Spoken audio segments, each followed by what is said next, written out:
सबको जय हिंद। नमस्कार। Nitish Kumar Pathak, how are you? Fine. Jyoti, good morning. Pawan Pandey, good morning. Priyanka, good morning. Sunil, प्रणाम प्रणाम। Vidya, good morning.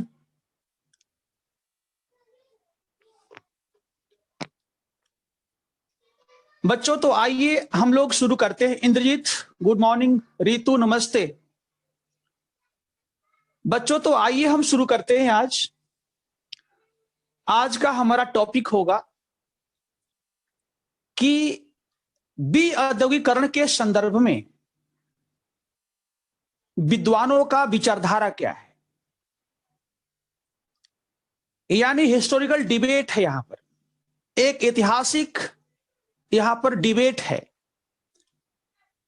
और यह डिबेट आपके परीक्षा के लिए बहुत महत्वपूर्ण है, क्योंकि यदि हमें पता नहीं है कि इस संदर्भ में इतिहास लेखन क्या है, इतिहासकारों का मत क्या है, किस रूप में इतिहासकार इस पूरे प्रक्रिया को देखना चाहते हैं, तब तक हम एक निष्पक्ष निष्कर्ष नहीं निकाल सकते। इसके लिए जरूरी है कि you should know about the historical writing regarding this topic. ठीक है, देखिए, औद्योगिकरण के संदर्भ में हमारे पास दो तरह के विचारधारा है। एक विचारधारा वो है जो साम्राज्यवादी कह लीजिए आप, जो पश्चिमी कह लीजिए, या जो सरकार को समर्थन करना चाहते हैं कि सरकार गलत नहीं है, सरकार का हिंदुस्तान के उद्योगों को तबाह करने में कोई भूमिका नहीं। इसका मतलब हुआ no role of government,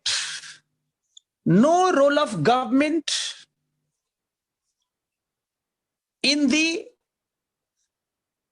decline of Indian industries, सरकार का भारतीय उद्योगों के बर्बादी में कोई भूमिका नहीं है। इसलिए सरकार के ऊपर आरोप लगाना बिल्कुल गलत है।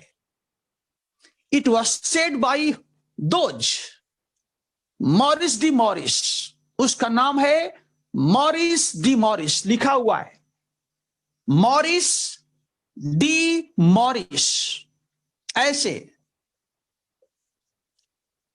मॉरिस डी मॉरिस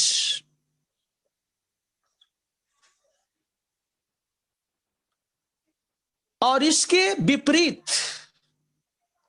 कुछ भारतीय राष्ट्रवादी चिंतक हैं। उनके लेंस से हम देखें, तो ऐसा प्रतीत होता है कि इसमें सरकार की भूमिका थी। It was not a divine creation, it was not natural process, rather it was man made. ये कोई दैवीय प्रकोप नहीं था, कोई प्राकृतिक घटना नहीं थी, यह कृत्रिम थी। इट वॉज मेड डेलिब्रेटली, जानबूझकर ऐसा किया गया। तो बच्चों आइए हम दोनों पक्षों को आराम से समझते हैं और दोनों पक्षकारों के द्वारा अपने अपने पक्ष में जो तर्क दिए गए हैं उसको हम देखेंगे, उसका हम समीक्षा करेंगे, उसका हम मूल्यांकन करेंगे, और इसके बाद हम लोग एक निष्कर्ष को पकड़ेंगे कि हु इज राइट, सही कौन है।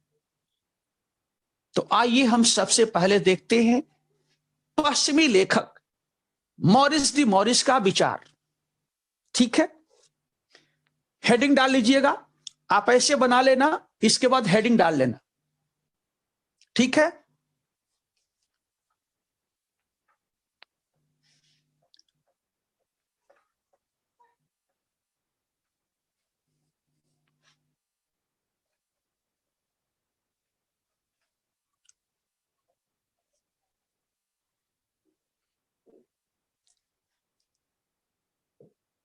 आपका हेडिंग होगा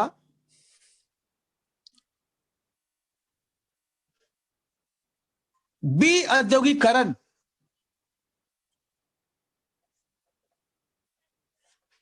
के संदर्भ में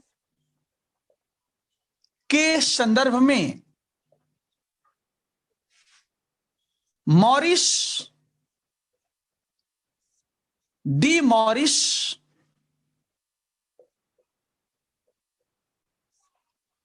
का विचार बी औद्योगिकरण के संदर्भ में मॉरिस डी मॉरिस का विचार।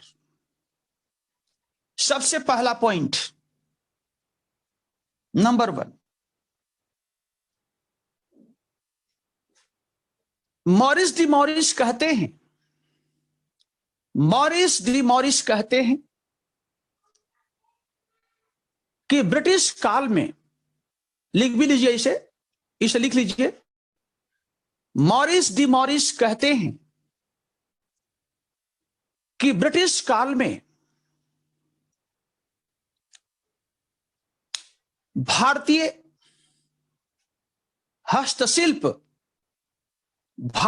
हस्तशिल्प उद्योगों के विनाश में, भारतीय हस्तशिल्प उद्योगों के विनाश में ब्रिटिश सरकार की कोई भूमिका नहीं थी।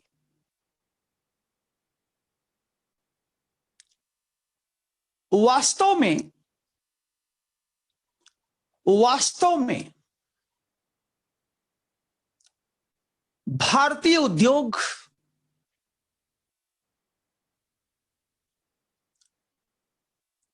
हाथों के हुनर पर हुनर का मतलब होता है कार्यकुशलता, यानी कला, आर्ट, हुनर पर आधारित था। भारतीय उद्योग हाथों के हुनर पर आधारित थे। उनमें आधुनिक विज्ञान एवं तकनीकी का समावेश नहीं था।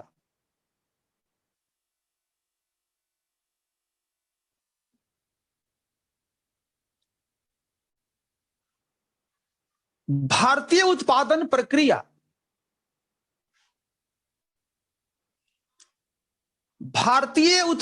प्रक्रिया की स्वरूप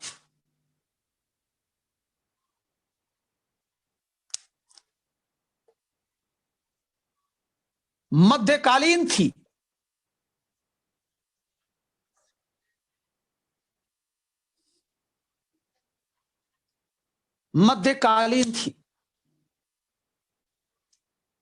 परिणाम स्वरूप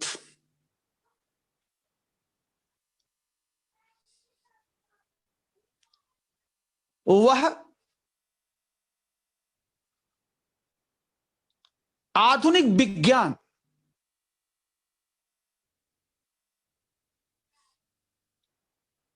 एवं तकनीकी पर आधारित आधुनिक विज्ञान एवं तकनीकी पर आधारित ब्रिटिश उद्योगों का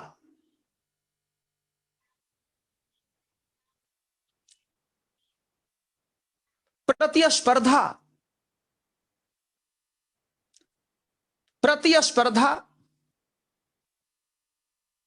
नहीं कर पाए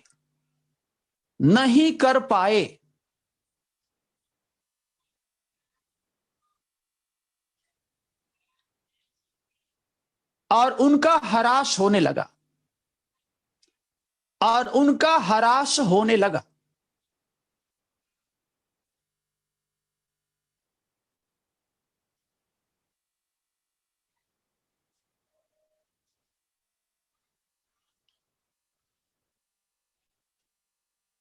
समझिए बात को। जो मॉरिस डी मॉरिस है, इसका कहना है, बस 1 मिनट समझिए। जो मॉरिस डी मॉरिस है, उसका कहना है कि जो भारतीय उद्योग हैं, उनमें आधुनिक ज्ञान विज्ञान का अभाव है। वो हाथों से चलते हैं, वे श्रम आधारित हैं, जबकि दूसरी ओर भारतीय उद्योगों का जिन उद्योगों से सामना हुआ, जिनके साथ उनका प्रतिस्पर्धा हुआ, वे सारे उद्योग आधुनिक ज्ञान विज्ञान पर आधारित थे, जिसके कारण उनके उत्पाद सस्ते और उनका गुणवत्ता भी अच्छी थी। जबकि दूसरी ओर जो भारतीय उद्योग थे, उनकी गुणवत्ता अच्छी तो थी, लेकिन नंबर 1, वे सस्ते नहीं थे। नंबर 2, जो जनसंख्या बढ़ रही थी, उस बढ़ी हुई जनसंख्या के मांग को वे पूरा करने में सक्षम नहीं थे, क्योंकि एक मशीन भर दिन में हजारों कपड़ों का निर्माण कर सकती है, लेकिन एक हाथ अधिक से अधिक 40-50 पूरा परिवार मिलेगा। तो मॉरिस डी मॉरिस कहता है कि वास्तव में हिंदुस्तान के उद्योग इसलिए समाप्त हो गए क्योंकि उनकी उत्पादन की प्रक्रिया एवं तकनीकी आधुनिक नहीं था, मध्यकालीन था। आधुनिक कौन था? ब्रिटिश उद्योग थे। यह है मॉरिस डी मॉरिस का विचारधारा। अब मैं लेता हूं भारतीय इतिहासकारों का विचारधारा। हेडिंग डालिए, भारतीय इतिहासकारों का विचारधारा।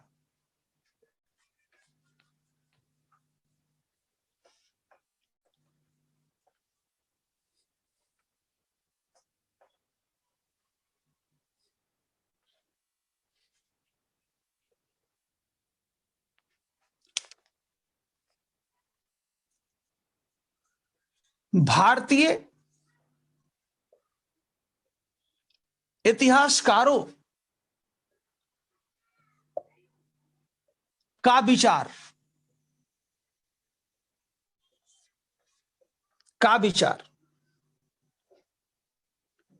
लिखिए, फिर समझाएंगे हम। लिखिए, पश्चिमी इतिहासकारों के विपरीत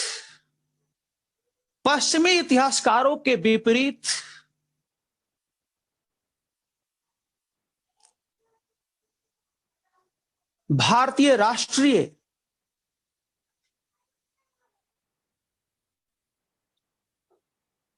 विचारक मानते हैं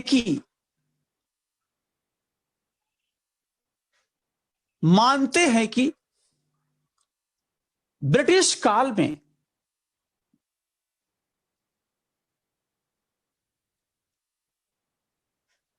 भारतीय उद्योगों का विनाश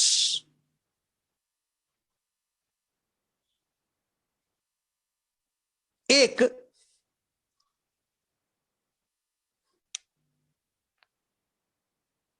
प्राकृतिक घटना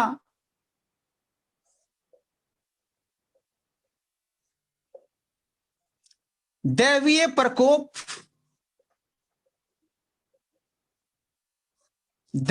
प्रकोप या मिथ्या मिथ नहीं था अपितु यह ब्रिटिश सरकार की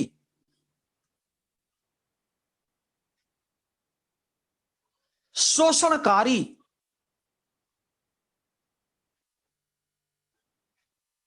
साम्राज्यवादी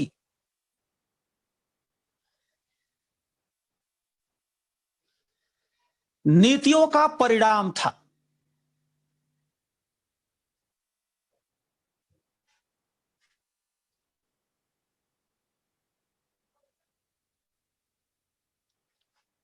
उनके अनुसार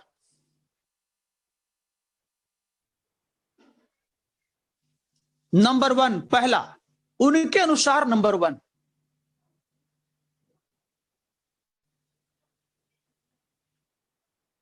इंग्लैंड में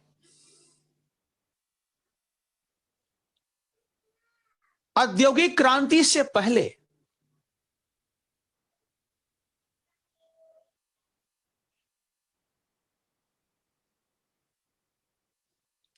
वहां के परंपरागत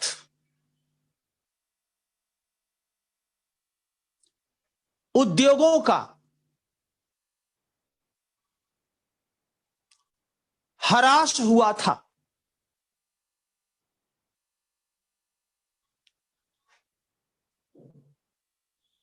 लेकिन उसके बाद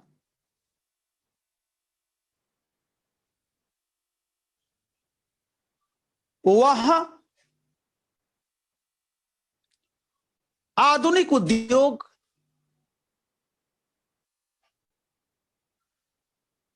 स्थापित हो गए,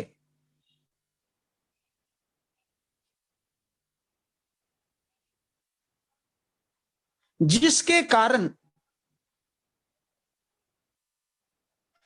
नंबर वन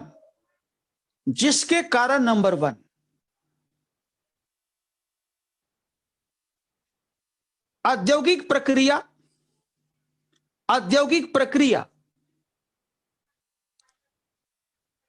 अवरुद्ध नहीं हुई।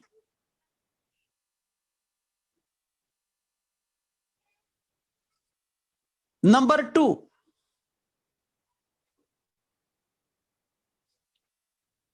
नए उद्योगों में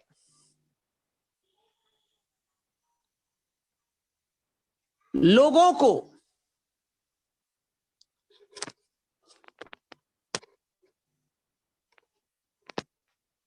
रोजगार प्राप्त हो गया।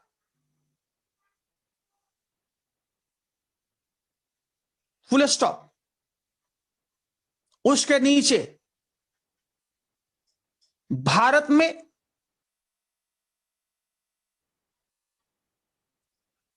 परंपरागत उद्योग तो नष्ट हो गए,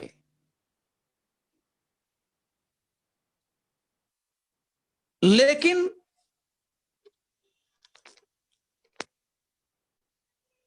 उनके स्थान पर आधुनिक उद्योगों को ब्रिटिश सरकार ने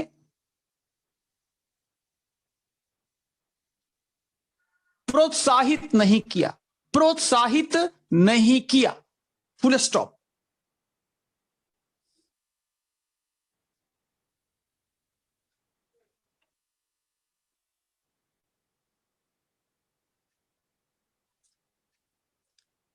number two, number two, number two, हाल में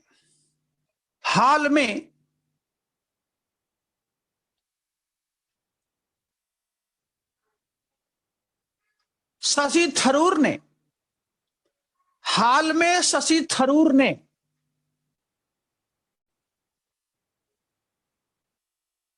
अपनी रचना में बताया है,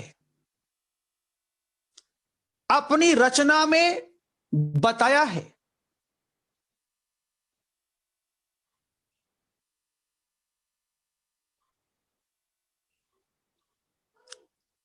अपनी रचना में बताया है कि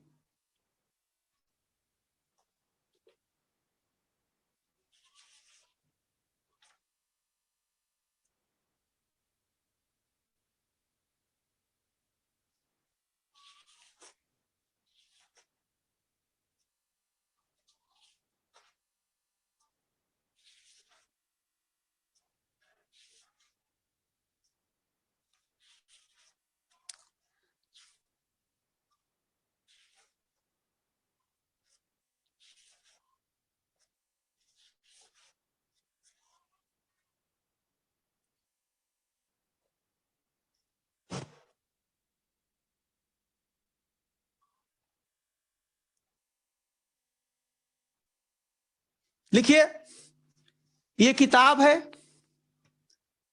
शशि थरूर की किताब है, लिखिए,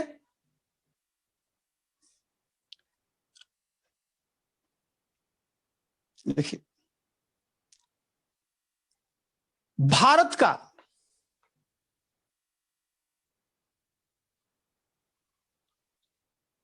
पूरे विश्व में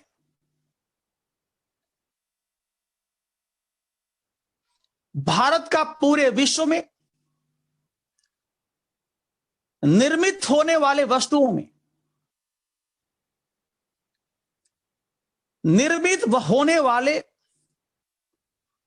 वस्तुओं के निर्यात में, निर्मित होने वाले वस्तुओं के निर्यात में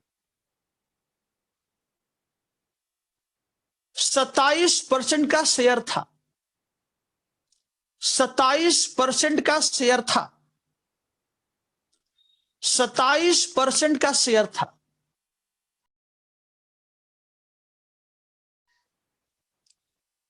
जो घटकर केवल 2% हो गया।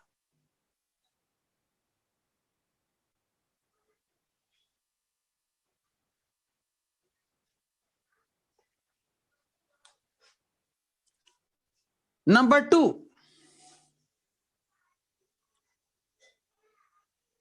उन्नीस सौ 13 में 1913 में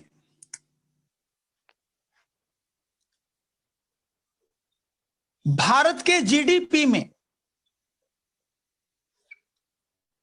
भारत के जीडीपी में आधुनिक उद्योगों का योगदान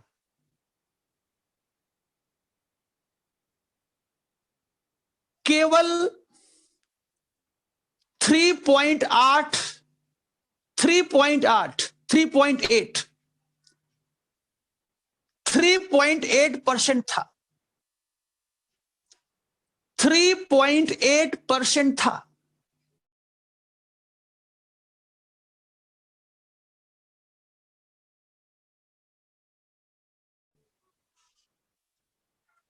नाइनटीन 1947 में,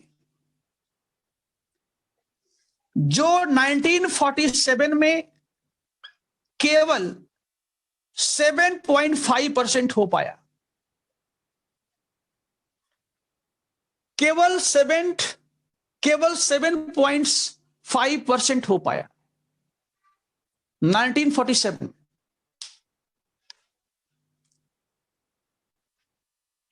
नंबर थ्री,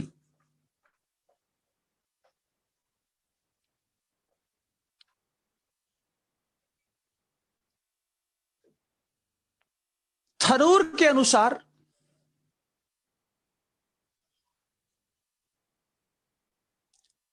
भारत के 350 मिलियन जनसंख्या में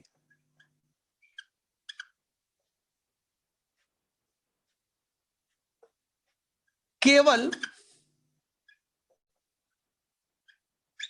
2.5 मिलियन लोग उद्योगों में रोजगार प्राप्त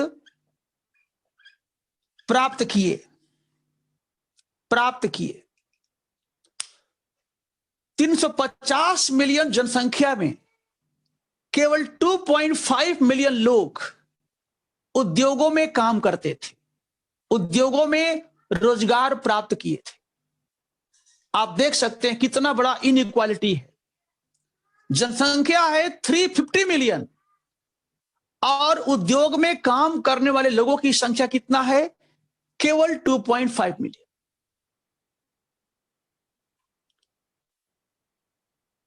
पैरा बदल दीजिए। संक्षेप में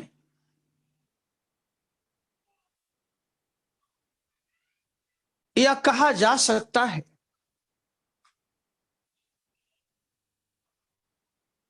कि निसंदेह भारतीय परंपरागत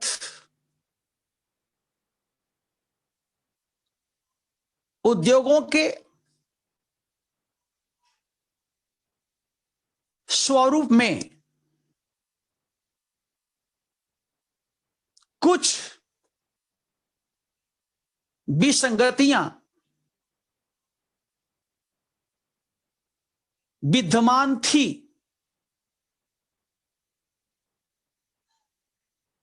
जैसे आधुनिक विज्ञान एवं तकनीकी का न होना, लेकिन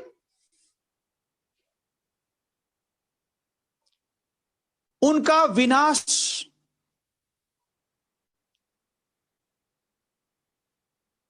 स्वतः नहीं था। ऐसे स्वतः नहीं था। इसमें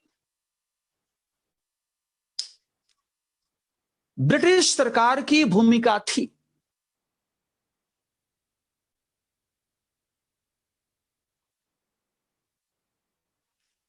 जो भारत को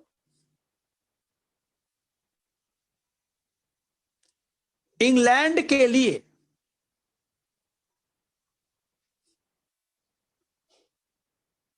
कच्चा माल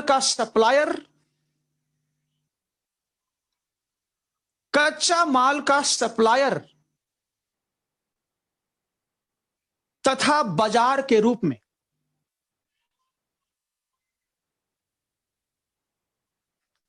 तब्दील करना चाहती थी।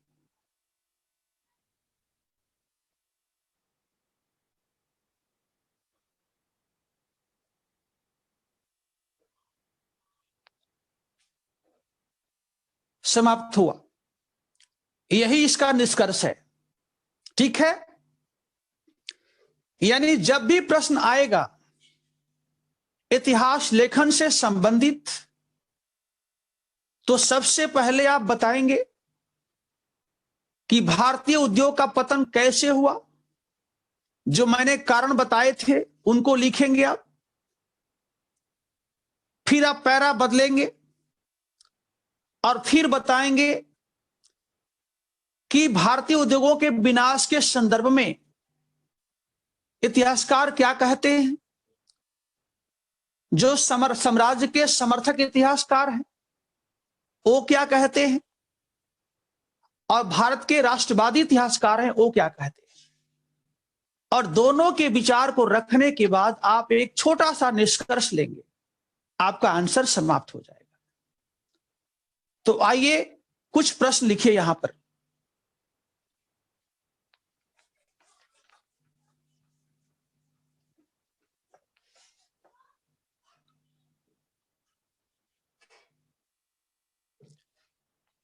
पहला क्वेश्चन है,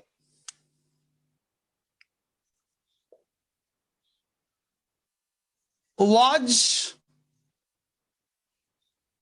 the deindustrialization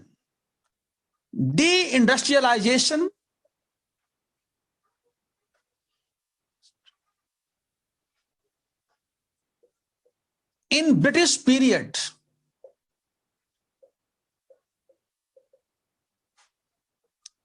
a myth,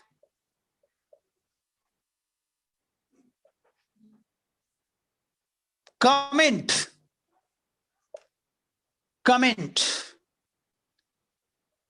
ये पहला प्रश्न है। दूसरा प्रश्न,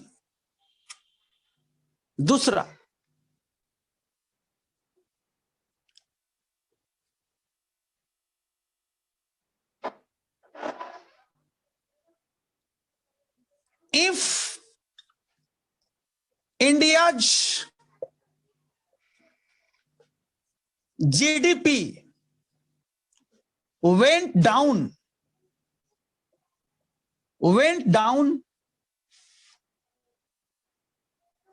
because India missed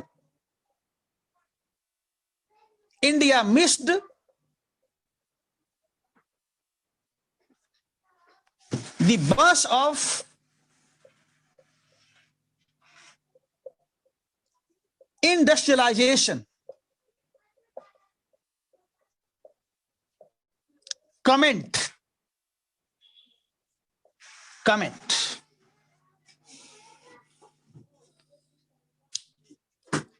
जल्दी से लिखिए इसको, हम लोग को बहुत काम करने हैं।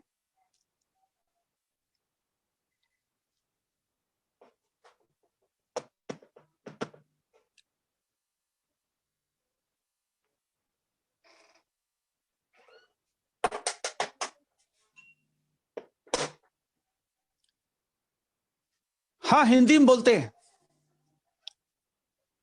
लिखिए पहला, क्या ब्रिटिश काल में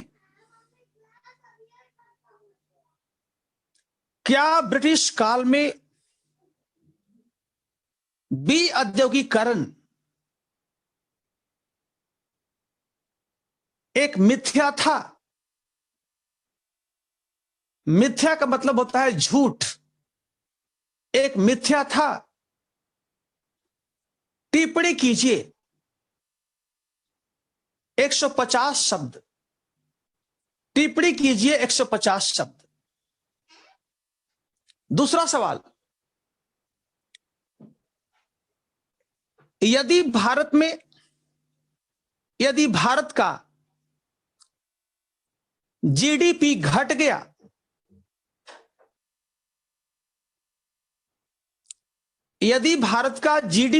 गया,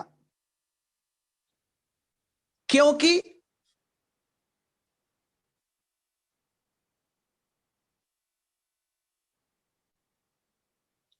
भारत ने औद्योगिकरण की बस को, औद्योगिकरण की बस को, बस बस गाड़ी, गाड़ी चलने वाली बस को मिस कर दिया, यानी छूट गया, छूट गया। बच्चों, जो दूसरा प्रश्न है वो मेरा नहीं है, दूसरा प्रश्न मेरा नहीं है। दूसरे प्रश्न को हमने लिया है शशि थरूर की किताब से। इस किताब में लिखा है, आज ही हमने पढ़कर निकाला है।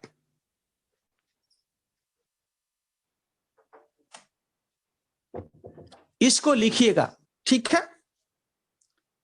राइट।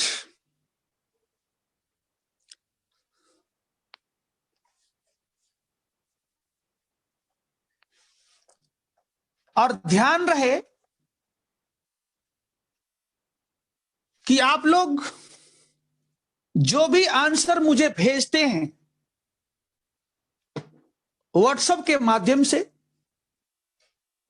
उसमें थोड़ा बहुत लेट होता है, लेकिन उसका हम आंसर, उसका हम मूल्यांकन जरूर करते हैं।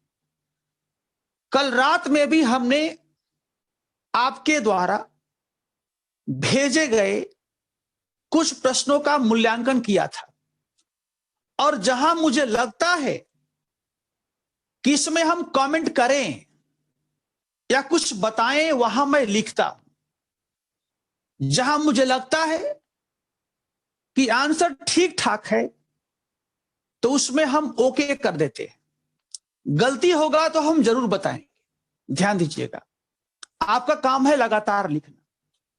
और देखिए बच्चों, आपको लगता है कि आप अपना प्रश्न भेज रहे हैं, तो आपने आज भेजा, सर ने देखा नहीं, ऐसा बात नहीं। वास्तव में मेरे पास कोई एक बच्चा नहीं भेजता है, 40-50 बच्चे भेजते हैं, और हर बच्चा जो है 3-4 सवाल भेज देता है। तो सोचिए कि एक आदमी एक दिन में यदि एक बच्चे का 2 प्रश्न भी आता है तो 80 प्रश्न कैसे जांचेगा? हम तो मर जाएंगे भाई। हमारा भी तो कुछ अपना समय देना है ना? तो आप लिखिए, हम उसका मूल्यांकन करेंगे, ठीक है? दूसरी बात कि क्लास को थोड़ा सा फास्ट करेंगे हम। देखो, क्लास में बहुत सारे बच्चे होते हैं, सबको लेकर चलना होता है। नहीं तो मैं तो एक दिन में 4 टॉपिक खत्म कर दूं, लेकिन उससे क्या होगा? नुकसान हो सकता है। इसलिए थोड़ा सा हम लोग अपने स्पीड को थोड़ा तेज करेंगे, ताकि समय से हमारा सिलेबस कवर हो जाए, है ना? तो इसके लिए आपको चिंता नहीं करना है, ठीक है? अगला हम टॉपिक लेते हैं कि विऔद्योगिकरण की प्रक्रिया ने भारत पर क्या प्रभाव छोड़ा। हेडिंग डालिए,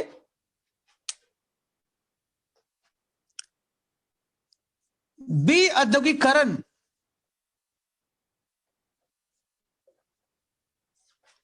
का प्रभाव, का प्रभाव, का प्रभाव। इसमें सबसे पहला पॉइंट लिखिएगा,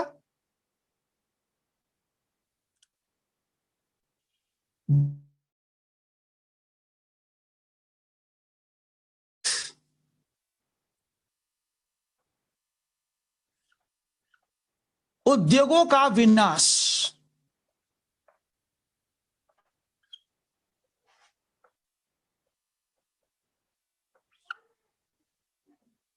प्लस नए उद्योग फिलहाल स्थापित नहीं। क्यों ऐसे करके? कच्चा माल की आपूर्ति, दूसरा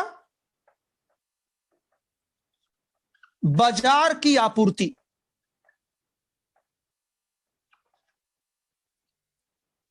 ये पहला हम लोग का पॉइंट हो गया। दूसरा पॉइंट,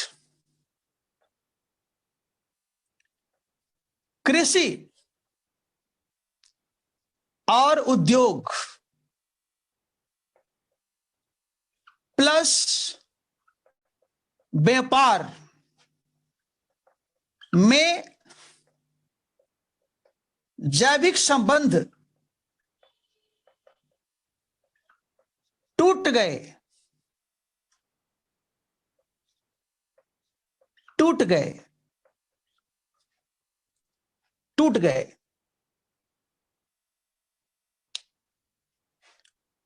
दो पॉइंट हो गया। नए उद्योग फिलहाल स्थापित नहीं, क्योंकि कच्चा माल का सप्लाई हो रहा है। उद्योग के लिए कच्चा माल यही होना चाहिए, बाजार का सप्लाई हो रहा है। दूसरा, कृषि में, उद्योग में, व्यापार में, तीनों में एक संबंध होता है जो पहले हमारे यहां था। इसको समझ लीजिए, फिर आगे बढ़ेंगे। हम तीसरा पॉइंट लेंगे।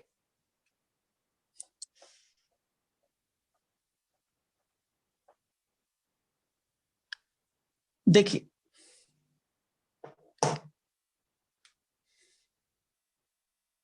ये कृषि है, ये उद्योग है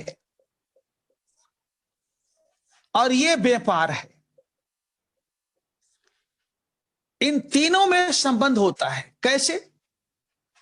इसने दिया इसको, क्या दिया? कपास दिया। क्या दिया? नील दिया। क्या दिया? बाजार दिया। इसने इसको दिया क्या? इसने इसको दिया औजार दिया, औजार दिया।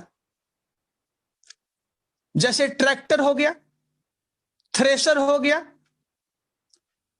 और इन दोनों ने इसको मिलकर के, दोनों ने मिलकर के इसको क्या दिया? एक तरह से व्यापार हेतु सामान दिया। ये सब सामान दे दिया। तो तीनों में एक बायोलॉजिकल रिलेशन है। इसने दिया कच्चा माल, इसने सामान बनाया, इसको दिया, और ये सामान बाजार में बेचा। आप देखिए, यदि ये नष्ट हो गया तो कच्चा माल गया, जब कच्चा माल गया तो सामान गया, जब सामान गया तो ये कहां से होगा? ये कहां से हो? क्या बेचेंगे आप? आम थोड़े बेचेंगे, आम नहीं बेचेंगे ना भाई। और आम बेचेंगे तो ये होना चाहिए ना। इन तीनों को तोड़ दिया। ठीक है। तीसरा पॉइंट,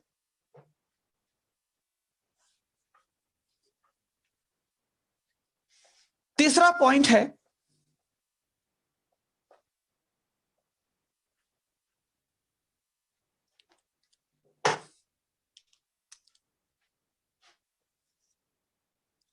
कृषि पर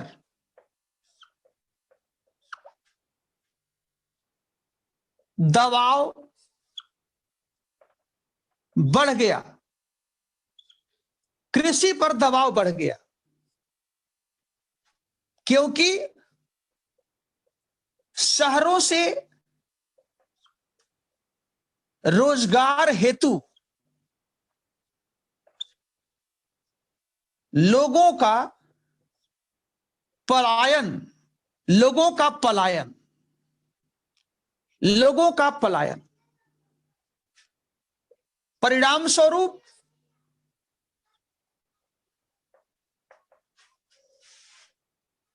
गरीबी, बेरोजगारी, सामाजिक तनाव इत्यादि समस्याएं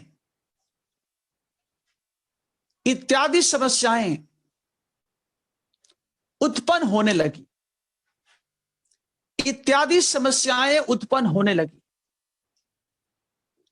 इत्यादि समस्याएं उत्पन्न होने लगी।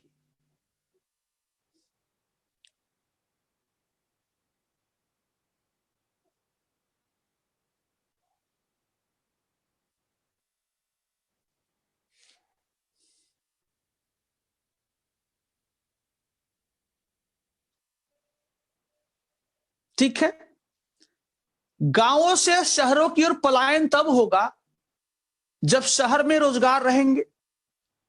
जब शहर के रोजगार समाप्त हो गए तो शहर के लोग क्या करेंगे?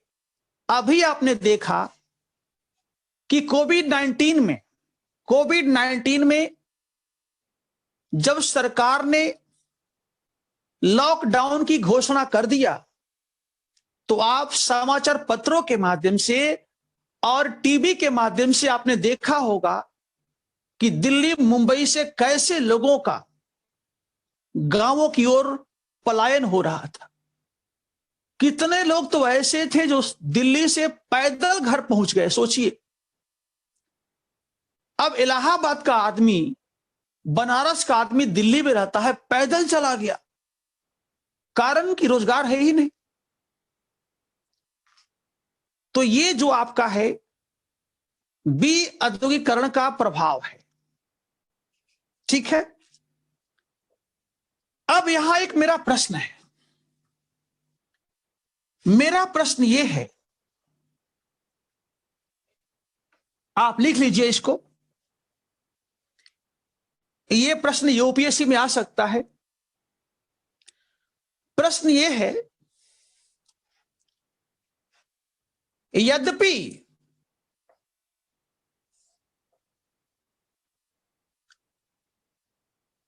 ब्रिटिश काल में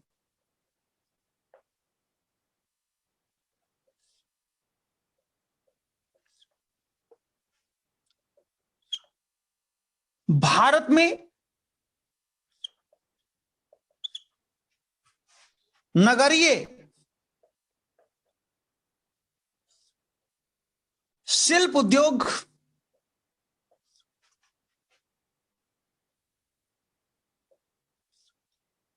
नष्ट हो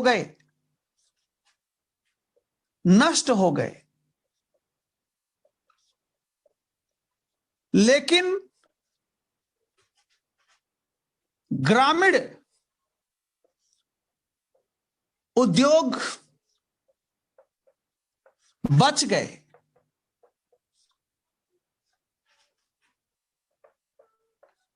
इस कथन का परीक्षण कीजिए, इस कथन का परीक्षण कीजिए, इस कथन का परीक्षण कीजिए, इस कथन का परीक्षण कीजिए। यह सवाल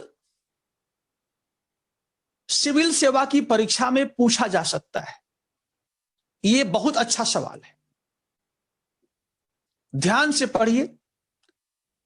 ब्रिटिश काल में नगरों में स्थापित उद्योग नष्ट हो गए, लेकिन ग्रामीण क्षेत्रों में जो उद्योग स्थापित हुए थे वे बच गए।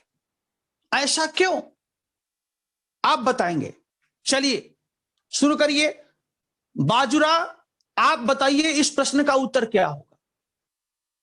जल्दी से जल्दी बोलिए, टाइम नहीं है मेरे पास।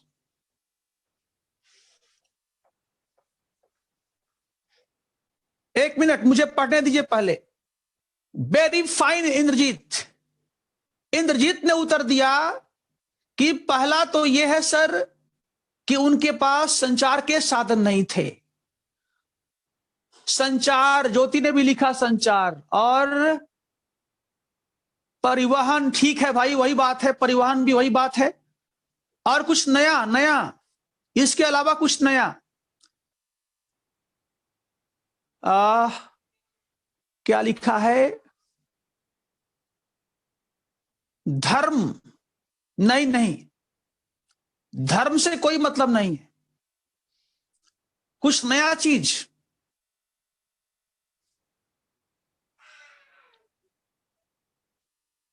मैं बताता हूं, इसको लिखिए। पहला है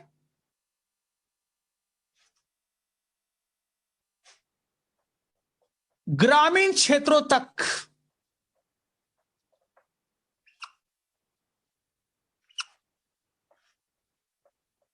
संचार के साधन नहीं, संचार के साधन नहीं, पहला।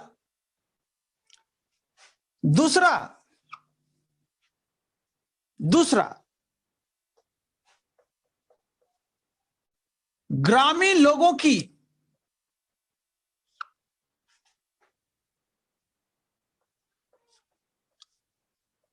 आवश्यकताओं को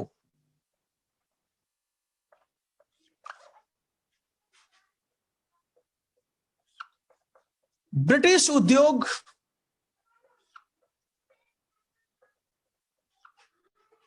पूरा करने में सक्षम नहीं, सक्षम नहीं। नंबर 3, पश्चिमी संस्कृति का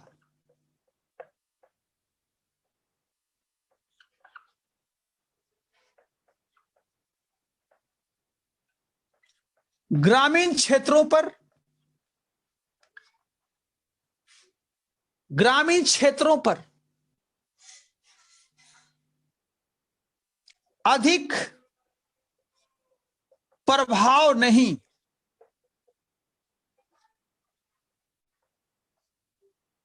ठीक है।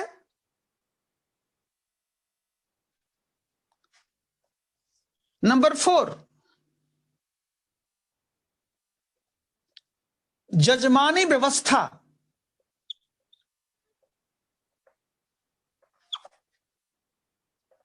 का प्रचलन।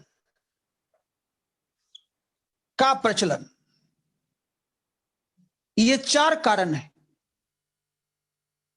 जिसके वजह से नगरीय शिल्प तो बर्बाद हो गए, लेकिन ग्रामीण उद्योग अपने आप को बचाने में सफल रहे, अपने आप को बचाने में सफल रहे। जैसे संचार के साधनों का अभाव, यानी संचार के साधन अभी इतना विकसित नहीं हुए थे कि हर गांवों तक उनका पहुंच हो, अभी शहरों तक सीमित थे। बताता हूं, अभी शहरों तक सीमित थे, जिसके वजह से ये घुसपैठिए ग्रामीण क्षेत्रों में नहीं जा पाए। नंबर 1। नंबर 2, अभी भी ब्रिटिश उद्योग ग्रामीण क्षेत्र में रहने वाले लोगों की आवश्यकताओं को पूरा करने में सक्षम नहीं थे। कैसे? दातुवन। अब सोचो कि पेड़ हमारे गांव में है, अमरूद है, आम है, नीम है, गया दातुवन तोड़ लिया, मुंह धो लिया। अब आपके लिए इंग्लैंड से दातुवन बनकर तो आएगा नहीं, अमेरिका से दातुवन तो आएगा ही नहीं। दातुवन हुआ, मृदभांड हो गया, मृदभांड यानी मिट्टी के बर्तन। यानी ग्रामीण क्षेत्र के लोग अभी इस तरह से रहते थे कि उनके आवश्यकताओं को कोई विदेशी बाजार पूरा नहीं कर सकता था। नंबर 3, मैकाले के द्वारा अंग्रेजी शिक्षा का प्रचार हुआ, लोग अंग्रेजी बोलना शुरू कर दिए, पढ़ना शुरू कर दिए, पश्चिम की संस्कृति का आगमन भी हो गया। Tie coat, hat. लेकिन हिंदुस्तान के ग्रामीण क्षेत्रों में अभी टाई कोट का प्रचलन नहीं था, अभी पश्चिमी संस्कृति का प्रभाव नहीं था। तो जब आपकी संस्कृति का प्रभाव नहीं रहेगा तो फिर वहां के लोग आपके सामान को क्यों खरीदेंगे? नंबर 3 और नंबर 4 होता है जजमानी व्यवस्था। जजमानी व्यवस्था का मतलब होता है आदान प्रदान करना। जैसे मान लीजिए एक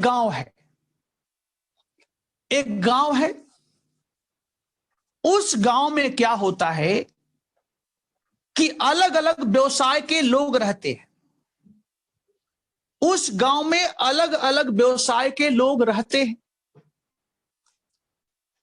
उस गांव में मोची भी रहता है, उस गांव में पान बनाने वाला भी रहता है, उस गांव में कपड़ा धोने वाला वॉशरमैन भी रहता है, उस गांव में पंडित भी रहता है, उस गांव में मुसलमान भी रहता है। इनका व्यवसाय अलग अलग है, इनका प्रोफेशन अलग अलग है। अब क्या होता है कि जो मोची है वह इस किसान को क्या दे दिया? ये किसान है, इसको दे दिया शूज दे दिया, जूता चप्पल दे दिया, और किसान ने मोची को क्या दे दिया? अनाज दे दिया, ग्रेन दे दिया, धान, गेहूं, चावल, दाल। तो इससे क्या हुआ कि दोनों का काम चल रहा है। देखो बच्चों, बाद में राजनीति के लिए इस संबंध को खराब कर दिया गया। राजनीति के लिए इस संबंध को खराब कर दिया गया। आज भी मैं देखता हूं कि मेरे गांव में हर जाति के लोग रहते हैं। मेरे गांव में हर जाति के लोग रहते हैं, हिंदू मुसलमान सब रहते हैं। और बताएं आपको, हमारे घर में, मेरे घर में जो खेती बाड़ी होती है उसका पूरा देखभाल कौन करता है? हमारे गांव के एक मुसलमान अंकल हैं, वही देखते हैं। हम क्या खाते हैं, हमारे घर में है नहीं है, हमें कुछ पता नहीं है, लेकिन उस मुसलमान अंकल को पता है। सोचिए, वो प्रेम देखिए और एक यहां देखिए। तो ग्रामीण क्षेत्र में एक अलग सोच है जो शहरों में नहीं। ध्यान दीजिएगा, ठीक है। इसको कहते हैं जजमानी व्यवस्था, जिसका मतलब होता है कि मिलजुल करके हम एक दूसरे के आवश्यकता को पूरा करते हैं और हम सब खुश भी हैं। और यही कारण है कि उस संस्कृति में इंग्लैंड की संस्कृति का प्रवेश नहीं हुआ, क्योंकि सब आत्मनिर्भर थे। और यही कारण है कि ब्रिटिश काल में ग्रामीण उद्योग बच गए, जबकि नगरीय शिल्प तबाह हो गए। यह आपका चैप्टर समाप्त हुआ। इससे अधिक इसमें लिखने की आवश्यकता नहीं है। मुझे लगता है इस चैप्टर में हम करीब आपको 5-6 सवाल दे दिए होंगे, 5-6, इतना काफी है, ठीक है। अब मैं अगला टॉपिक लेता हूं। अगला मेरा टॉपिक होगा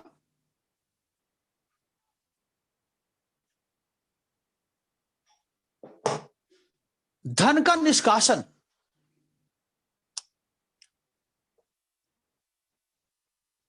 धन का निष्कासन,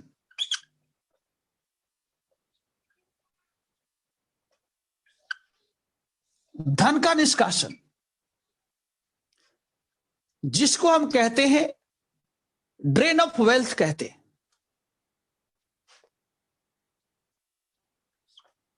द ड्रेन ऑफ वेल्थ,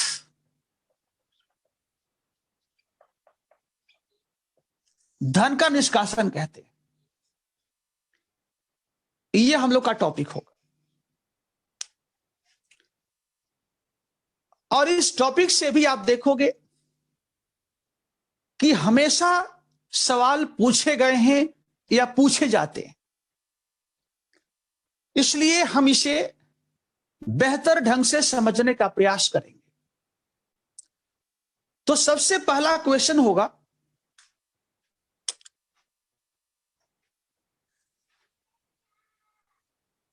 कि धन का निष्कासन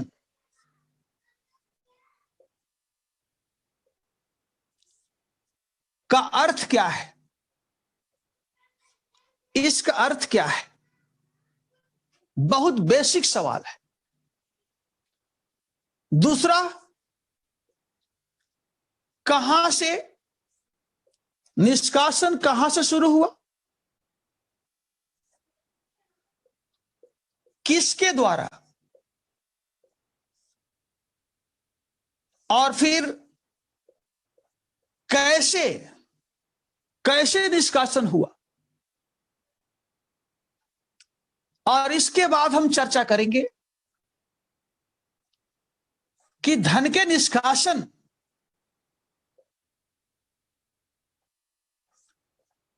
के संदर्भ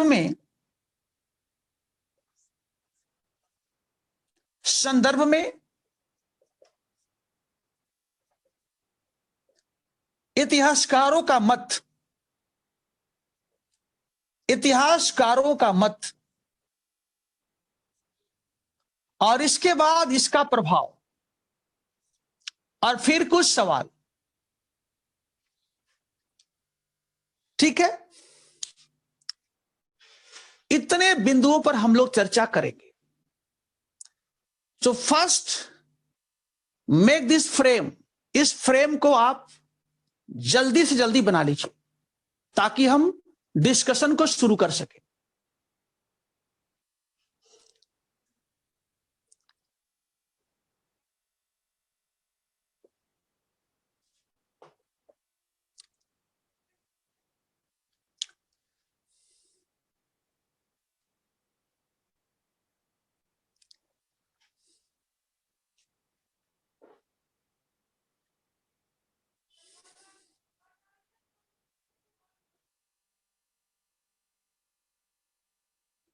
ठीक है,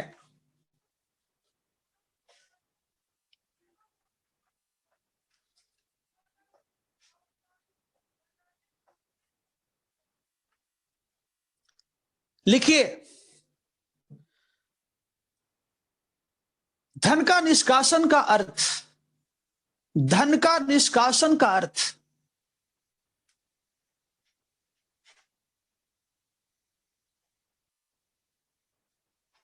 यह एक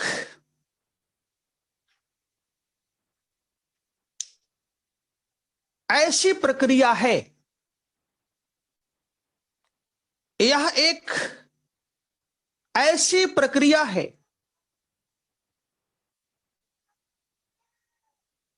जिसमें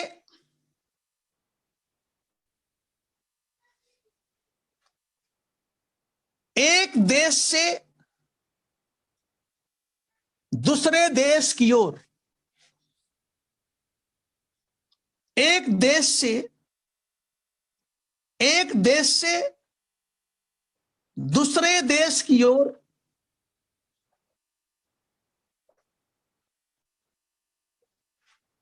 धन,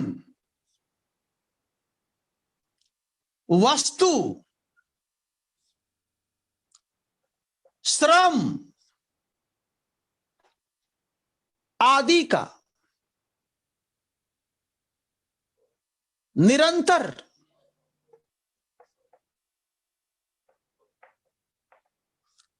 प्रवाह होता रहता है, होता रहता है।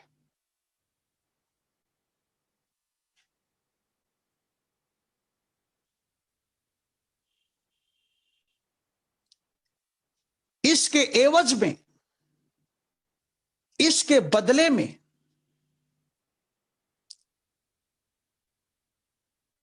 पहले देश को कुछ भी प्राप्त नहीं होता।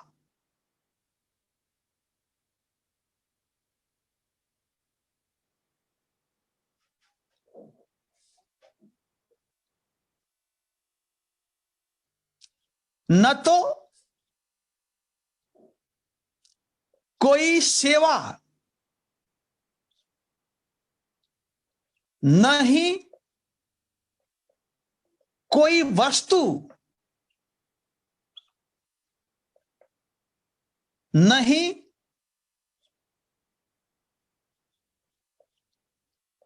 कोई कीमत, न तो कोई सेवा, न ही कोई वस्तु, न ही कोई कीमत। Full stop.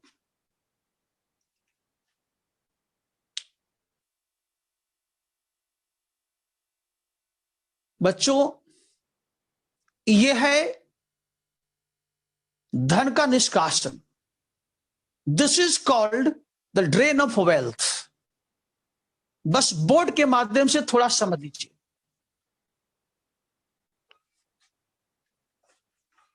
मैंने कहा कि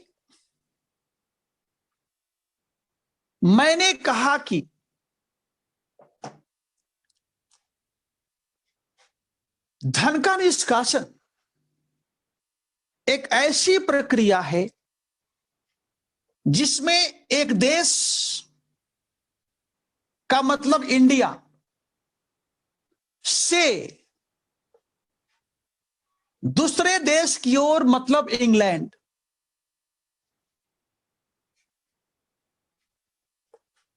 धन, वस्तु, श्रम का निरंतर प्रवाह होता रहता है, होता रहता है। उसके बदले में पहले देश को कुछ भी प्राप्त नहीं होता, कुछ भी प्राप्त नहीं होता। न तो कोई वस्तु, न तो कोई कीमत, न तो कोई सेवा।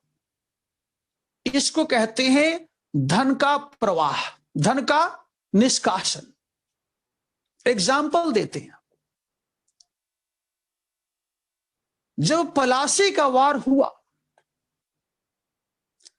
जब पलासी का वार हुआ तो उस वार में सिराज को हराने के बाद लॉर्ड क्लाइव ने मिर्जाफर को बंगाल का नवाब घोषित कर दिया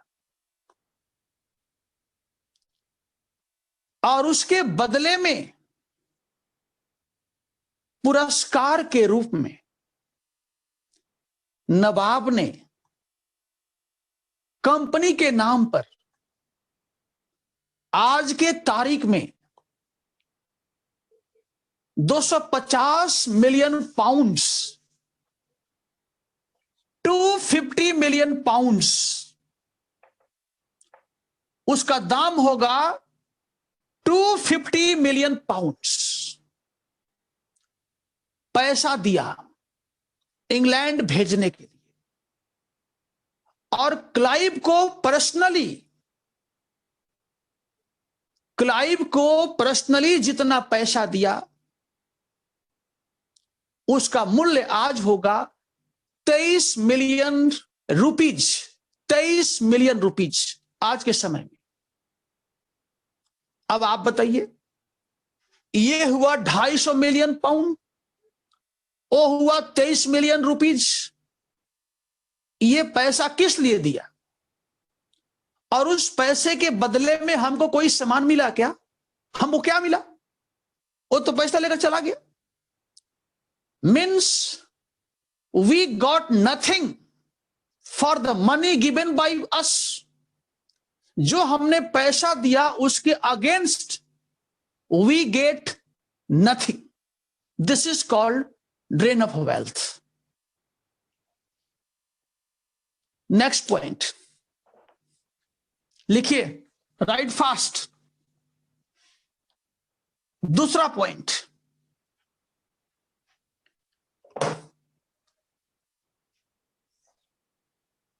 कहां से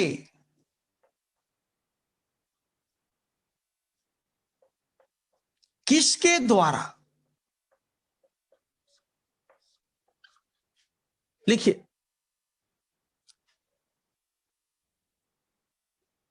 धन का निष्कासन की प्रक्रिया, धन का निष्कासन की प्रक्रिया सबसे पहले बंगाल से शुरू हुआ। सबसे पहले बंगाल से शुरू हुआ।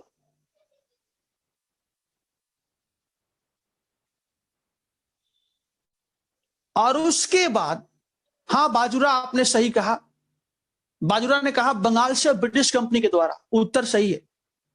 और उसके बाद भारत के अन्य क्षेत्रों से, और उसके बाद भारत के अन्य क्षेत्रों से।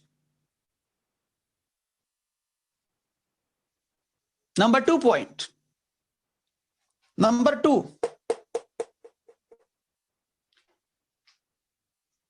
सेवनटीन 57 के बाद,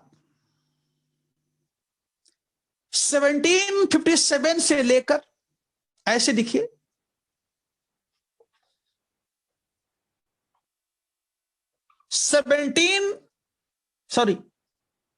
1858 तक, 1858 तक ब्रिटिश कंपनी के द्वारा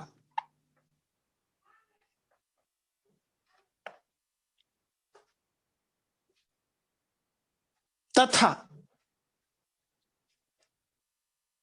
1858 से 1947 तक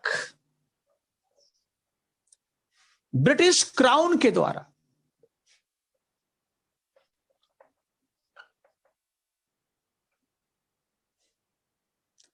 ब्रिटिश क्राउन के द्वारा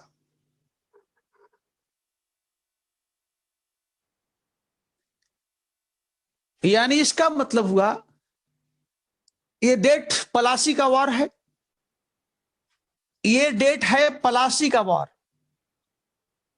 यहां से बंगाल से शुरू होता है। पलासी के वार में जब सिराज पराजित हो जाता है और मिर्जाफर कंपनी का एक कठपुतली नवाब बनता है, तो वहां से सबसे पहले लूट शुरू होता है बंगाल से। और 57 तक, 1857 के रिवोल्ट तक यह कंपनी के द्वारा होता है। लेकिन 1857 के रिवोल्ट के बाद जब भारत में ब्रिटिश सरकार के द्वारा कंपनी के शासन को समाप्त कर दिया जाता है और यहां के शासन का अधिकार सीधे ब्रिटिश क्राउन के हाथों में दे दिया जाता है, तो उसके बाद हिंदुस्तान का शोषण कौन करता है? ब्रिटिश क्राउन करता है। ठीक है, अगला पॉइंट,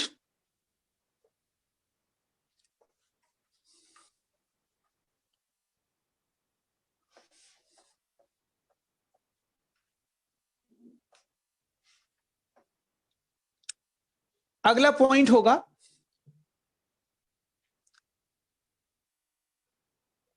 धन के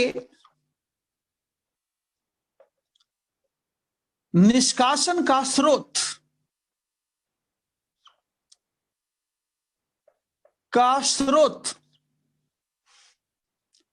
sources of the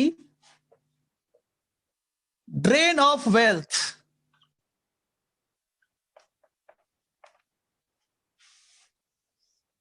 सबसे पहला लिखिए, सबसे पहला नंबर 1, बंगाल से लूटे गए धन, बंगाल से लूटे गए धन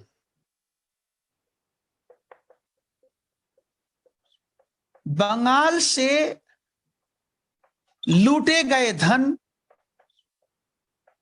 कौमा, उपहार, उपहार,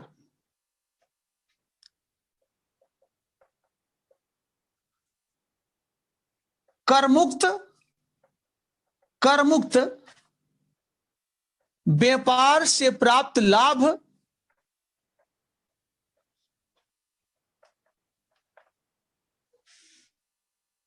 दीवानी अधिकार से, दीवानी अधिकार से प्राप्त राजस्व इत्यादि इत्यादि। ये पहला स्रोत है, इसको ध्यान से देखना। यह धन का निष्कासन का पहला स्रोत है। क्या क्या है? बंगाल से लूटे गए धन, कॉमा दे करके, उपहार, पुरस्कार या नजराना। उपहार को आप कह सकते हो नजराना। उस समय इसे कहा जाता था नजराना, उपहार को नजराना कहा जाता था। और क्या? करमुक्त व्यापार से प्राप्त लाभ, यानी कि दस्तक के दुरुपयोग करके, दस्तक के दुरुपयोग करके व्यापार करना और लाभ कमाना। इसलिए हमने लिखा है करमुक्त व्यापार, जिस पर कोई कर नहीं लगता, और दीवानी अधिकार से प्राप्त राजस्व। नीचे लिखिए, इस धन को ब्रिटिश कंपनी, इस धन को ब्रिटिश कंपनी बंगाल से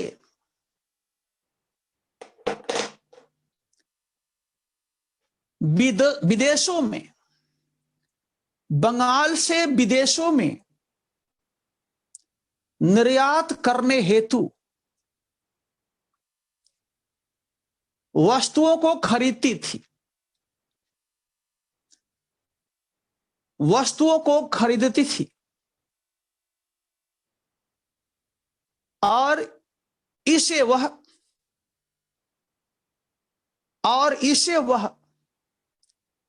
पूंजी निवेश कहती थी। इसे वह पूंजी निवेश कहती थी। इसे वह पूंजी निवेश कहती थी। जरा ध्यान देना बच्चों, इसका मतलब हुआ कि पलासी से पहले जब कंपनी को बंगाल से विदेशों में निर्यात करने के लिए सामानों को खरीदना पड़ता था, तो उसके लिए इंग्लैंड से पैसा लाना पड़ता था, सोना चांदी लाना पड़ता था, ताकि बंगाल से रेशमी या सूती कपड़ों को खरीदा जा सके। लेकिन जब से पलासी का वॉर में उनकी जीत हो गई, वे लोग अब इंग्लैंड से पैसा लाना बंद कर दिया। अब बंगाल के पैसा से ही बंगाल के सामानों को खरीद करके उनका यूरोप में निर्यात होने लगा और उसके माध्यम से लाभ कमाना शुरू कर दिया गया। इसको कंपनी कहती थी कि ये मेरा पूंजी का निवेश है, यानी लूटा हुआ धन, छीना हुआ धन, पुरस्कार, गलत तरह से व्यापार करके पैसा कमाना और किसानों से उनके उपज का एक बड़ा भाग वसूल करना, इसको कंपनी कहती है पूंजी है, मेरा अपना पूंजी है। ये धन का निष्कासन का पहला स्रोत था। दूसरा लिखिए, दूसरा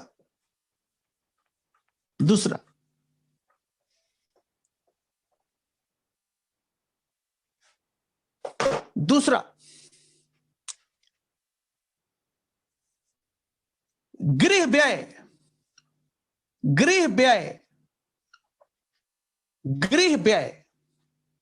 ब्रैकेट में होम चार्जेज,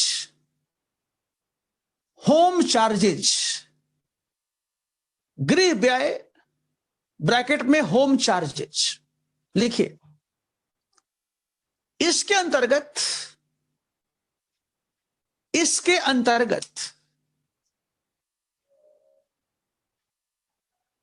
ब्रिटिश कंपनी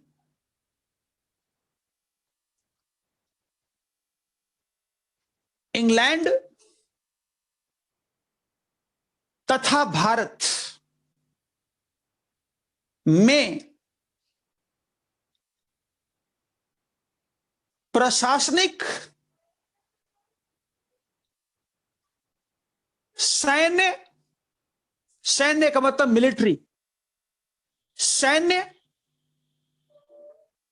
तथा सार्वजनिक वर्क तथा सार्वजनिक कार्य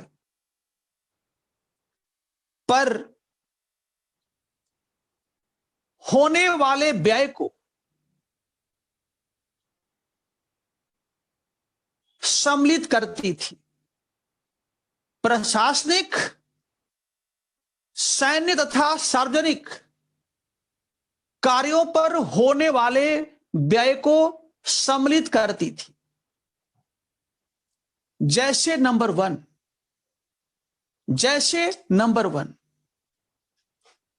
अब इसमें आ गया जैसे नंबर 1,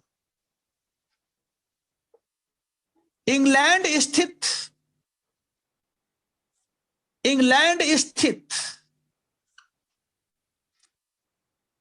कंपनी के प्रशासनिक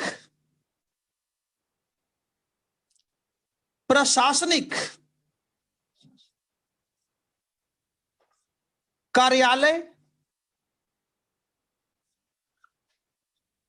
पर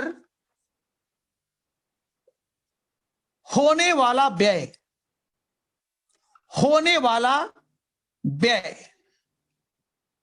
इंग्लैंड स्थित कंपनी के प्रशासनिक कार्यालय पर होने वाला व्यय, इसमें लिखिए 1858 के बाद भारत राज्य सचिव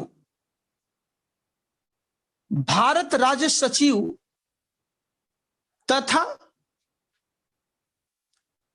उसके कार्यालय पर भारत राज्य सचिव तथा उसके कार्यालय पर होने वाला व्यय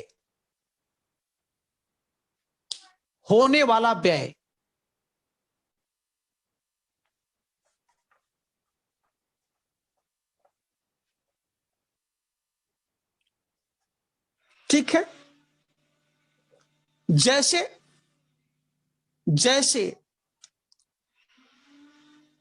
वेतन, पेंशन इत्यादि,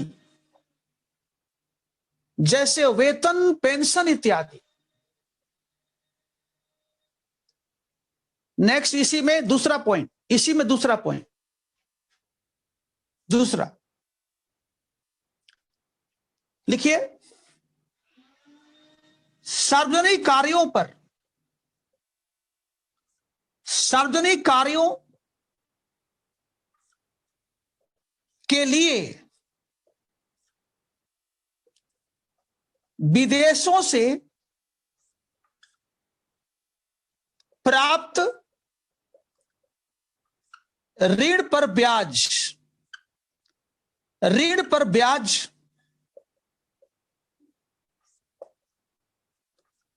की भरपाई भारतीय राजस्व से अच्छा पॉइंट है। सार्वजनिक कार्यों के लिए विदेशों से प्राप्त ऋण पर ब्याज की भरपाई भारतीय राजस्व से, यानी उस ऋण का जो ब्याज होगा वह इंग्लैंड नहीं देगा बल्कि भारत देगा, यानी भारतीय लोग देंगे। नेक्स्ट अगला पॉइंट इसी में,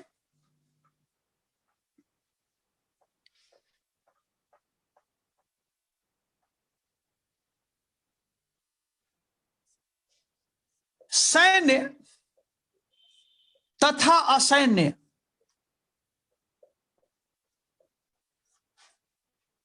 विभागों से संबंधित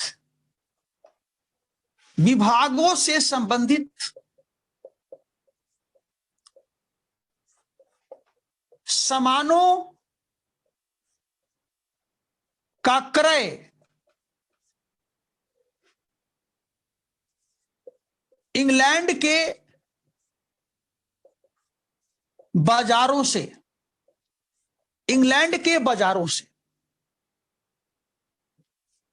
सैन्य तथा असैन्य विभागों से संबंधित सामानों का खरीद या क्रय करना, खरीदना इंग्लैंड के बाजारों से, यानी भारतीय बाजार से ये लोग सामान नहीं खरीदते थे, क्योंकि यदि भारतीय बाजार से सामान खरीदेंगे तो यहां के व्यापारी को लाभ होगा, तो धन का निष्कासन कैसे होगा। ठीक है, अगला पॉइंट, अगला न्यू पॉइंट होगा बच्चों, अगला जो है न्यू पॉइंट होगा, इसमें नहीं होगा, वो न्यू पॉइंट होगा। लिखिए, भारत में विदेशी पूंजी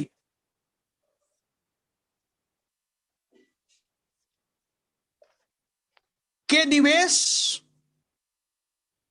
पर दिया गया ब्याज तथा लाभ दोनों का निष्कासन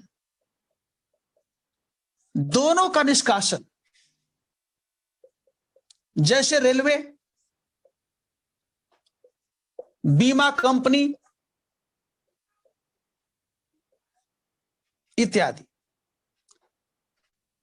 भारत में विदेशी पूंजी के निवेश पर दिया गया ब्याज तथा लाभ दोनों का हिंदुस्तान से निष्कासन हो जाना, यहां से चले जाना।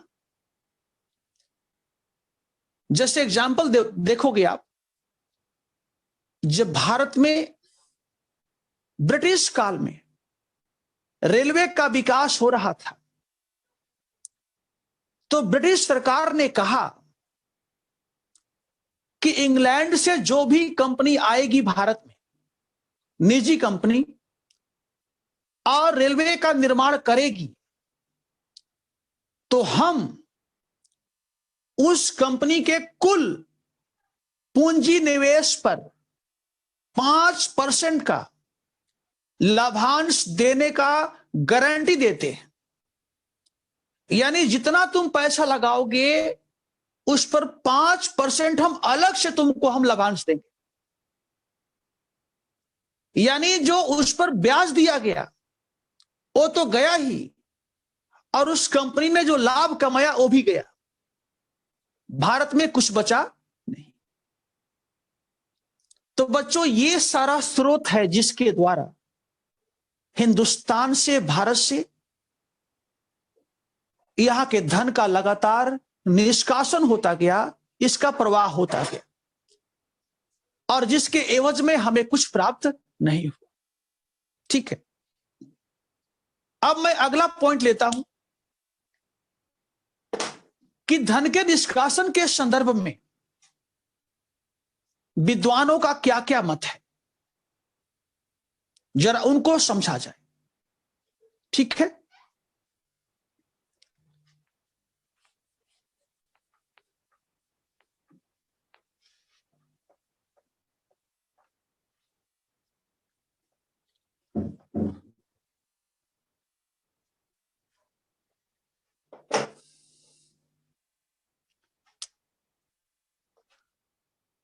धन के निष्कासन के संदर्भ में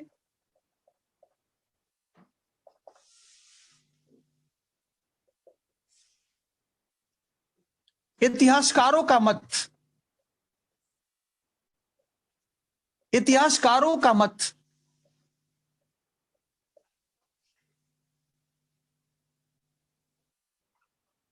इतिहासकारों का मत, ठीक है, इसमें एक इतिहासकारों का जो वर्ग है वह पश्चिमी है, यानी साम्राज्यवादी हो गया, और एक हो गया राष्ट्रवादी, एक हो गया राष्ट्रवादी लेखक।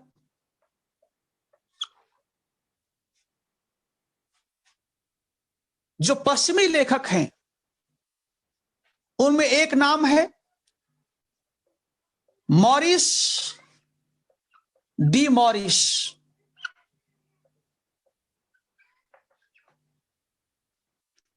एक नाम है जॉन स्ट्रैची, जॉन स्ट्रैची, जॉन स्ट्रैची है, एक नाम है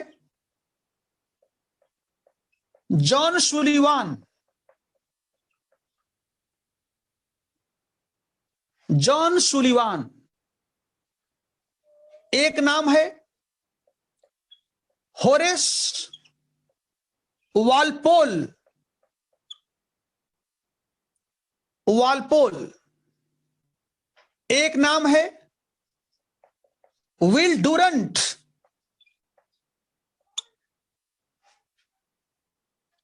एक नाम है विलियम डिग्बी,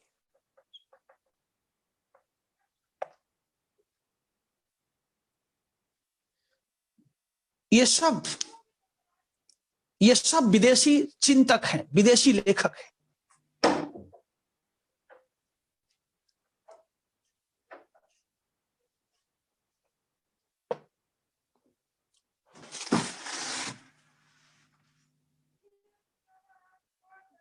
ठीक है,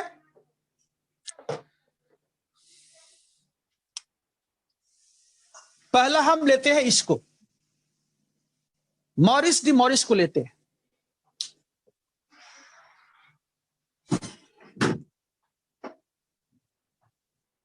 गर्भाधान का सिद्धांत,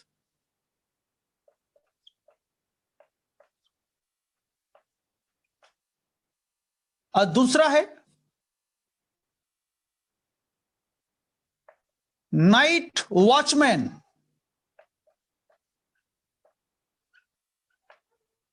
नाइट वॉचमैन।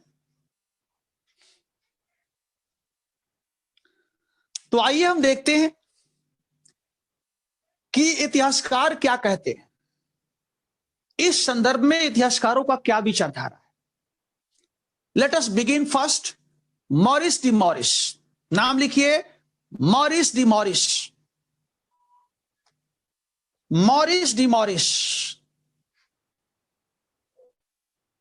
लिखिए, इनके अनुसार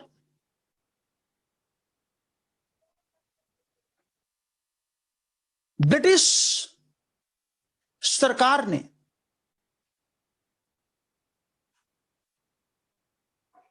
भारत से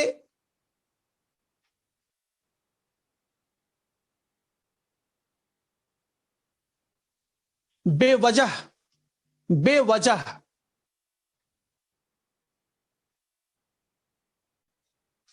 धन का निष्कासन नहीं किया,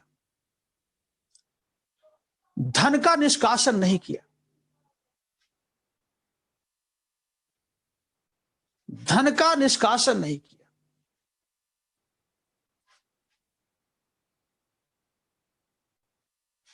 भारत में ब्रिटिश सरकार की भूमिका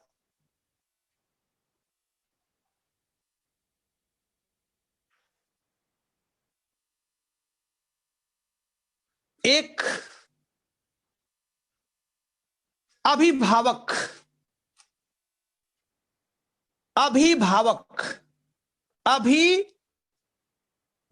के रूप में था, अभिभावक के रूप में था, अभिभावक के रूप में था। मॉरिस ने इस संदर्भ में गर्भाधान का सिद्धांत,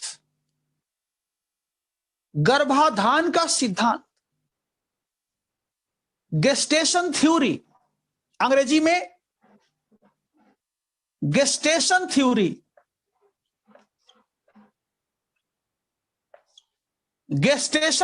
गर्भाधान का सिद्धांत तथा नाइट वॉचमैन का सिद्धांत प्रस्तुत किया है। बच्चों ध्यान रखना, इन दोनों शब्दावली को आप सिंगल इन्वर्टेड कोमा में रखेंगे, ये दोनों को आप रखेंगे सिंगल इन्वर्टेड कोमा में रखेंगे, दोनों से क्लोज, ऐसे करते हैं ना, ऐसे, एक ये राइट लेफ्ट। मॉरिस के अनुसार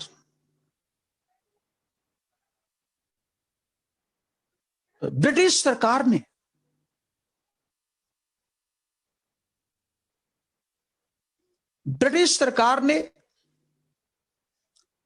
भारतीय अर्थव्यवस्था को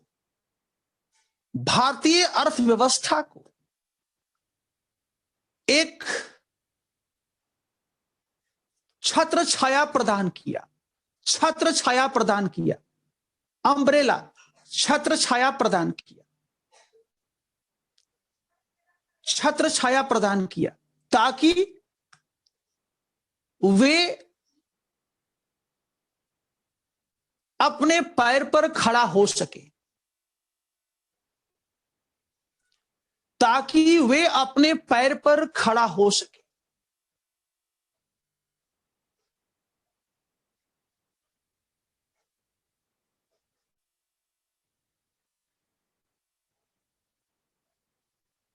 नेक्स्ट, इसी में लिखिए, पैरा बदलने के बाद, अतः मॉरिस ब्रिटिश काल में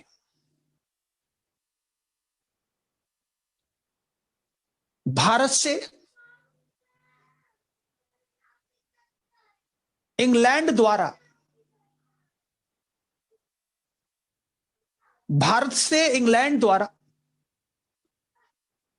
धन के निष्कासन के विचार पर,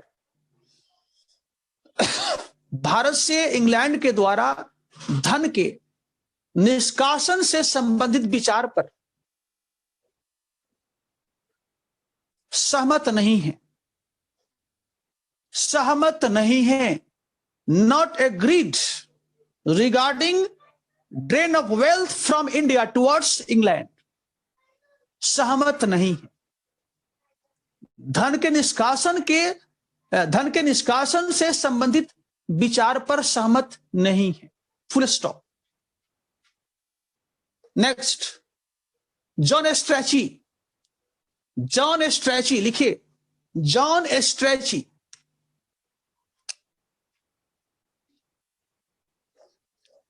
जॉन स्ट्रैची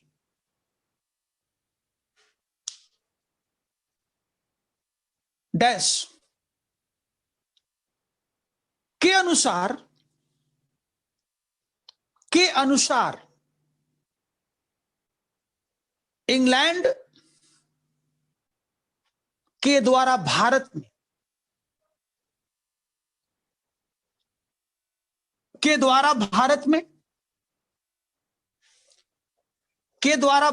में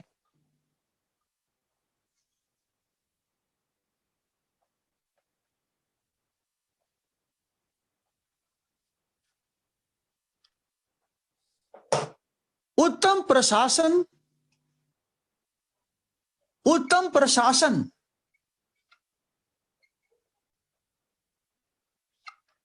न्याय,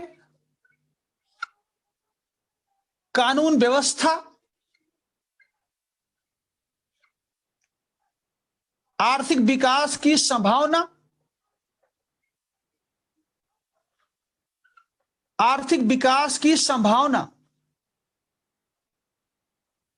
को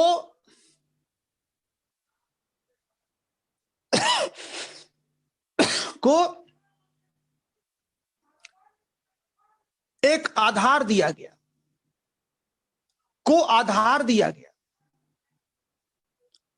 और उसके एवज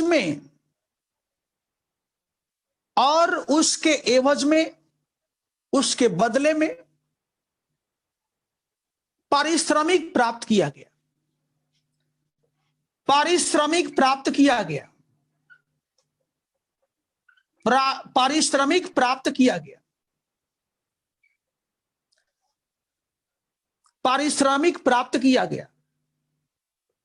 पारिश्रमिक का मतलब होता है मजदूरी, वेतन। इसका मतलब होता है मजदूरी, वेज। इसे धन का निष्कासन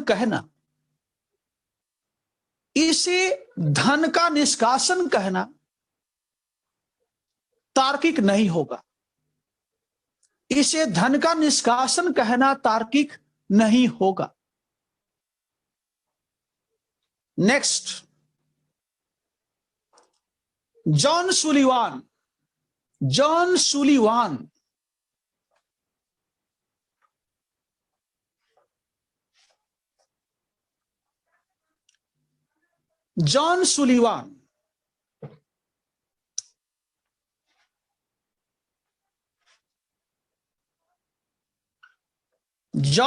Sullivan president of the Board of Revenue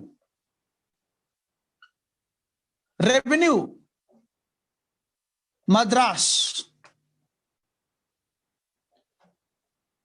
John Sullivan जो है वह मद्रास में बोर्ड ऑफ रेवेन्यू यानी राजस्व बोर्ड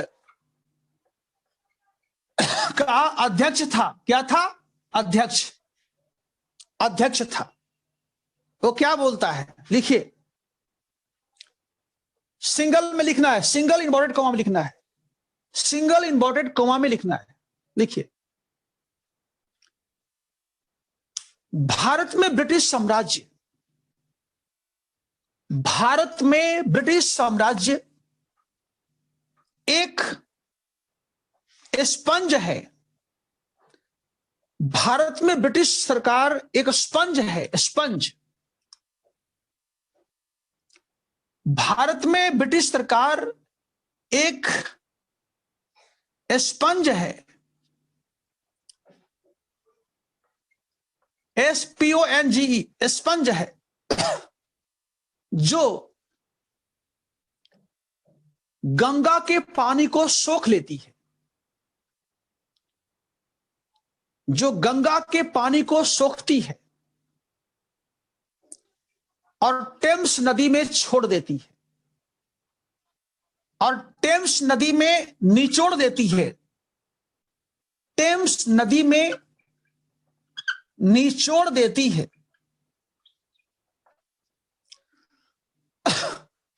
टेम्स नदी में निचोड़ देती है। पैरा बदल करके सुलिवान का कथन, सुलिवान का कथन, हां नीतीश लंदन, सुलिवान का कथन भारत में ब्रिटिश सरकार की वास्तविक चेहरे का, ब्रिटिश सरकार की वास्तविक चेहरे का यथार्थ परीक्षण करता है। ब्रिटिश सरकार की चेहरे का यथार्थ परीक्षण करता है। Next,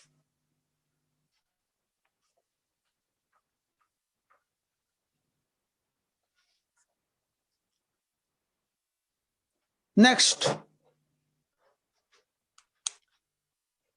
Horace Walpole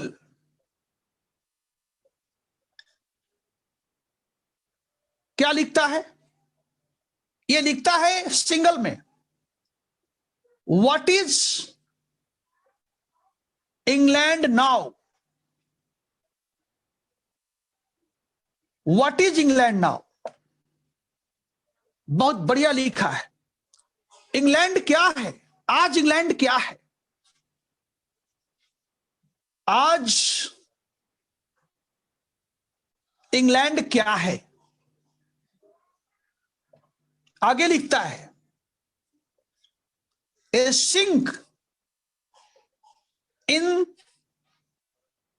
the wealth of India, the wealth of India,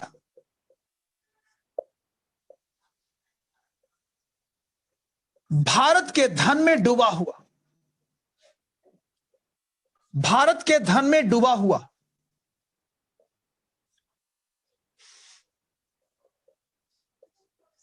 Bharat के धन में डूबा हुआ,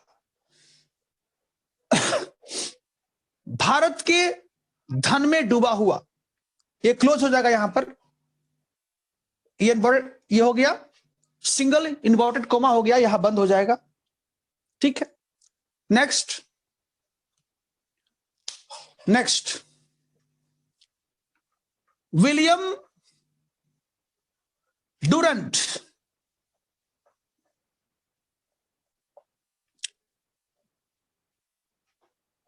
next, will Durand, American historian,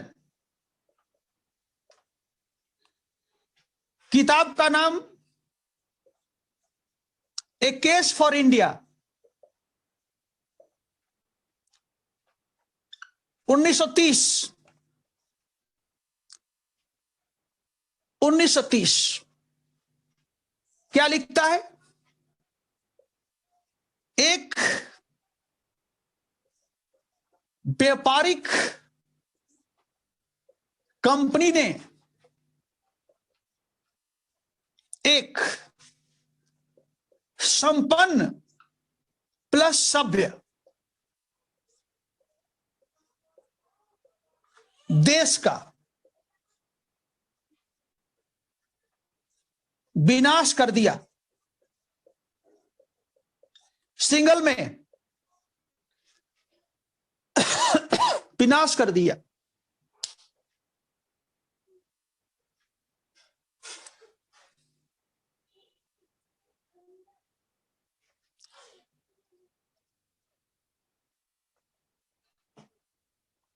next,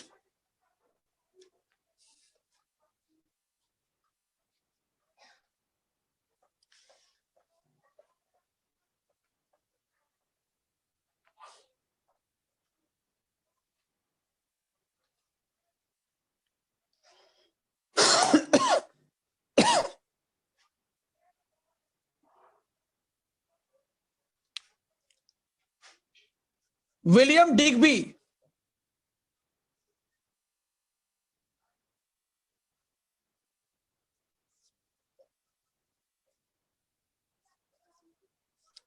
William Digby, William Digby,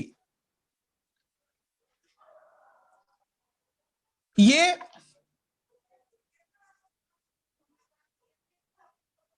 British कालीन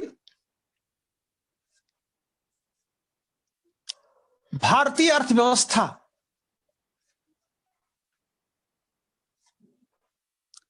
ब्रिटिश कालीन भारतीय अर्थव्यवस्था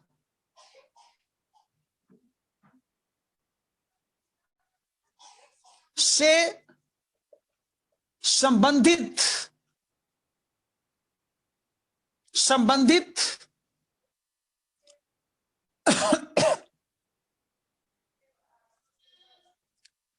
इतिहास पर अच्छा कार्य किए हैं, अच्छा कार्य किए। विलियम डिग्बी जो है ब्रिटिश कालीन भारतीय अर्थव्यवस्था से संबंधित इतिहास पर अच्छा काम किए। इनका आंकड़ा कई जगह आता है और बहुत ऑथेंटिक आता है। ये क्या कहते हैं, सुनिए। ये कहते हैं कि 1901 में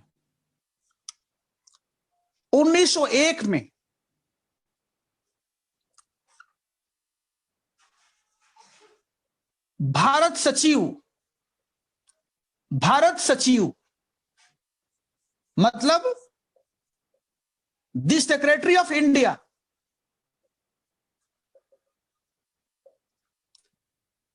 का वेतन equal to 90,000, equal to the annual income of 90,000 Indians. देखिए, ये विलियम डिग्बी का हिसाब किताब है। इनका आंकड़ा कहता है कि 1901 में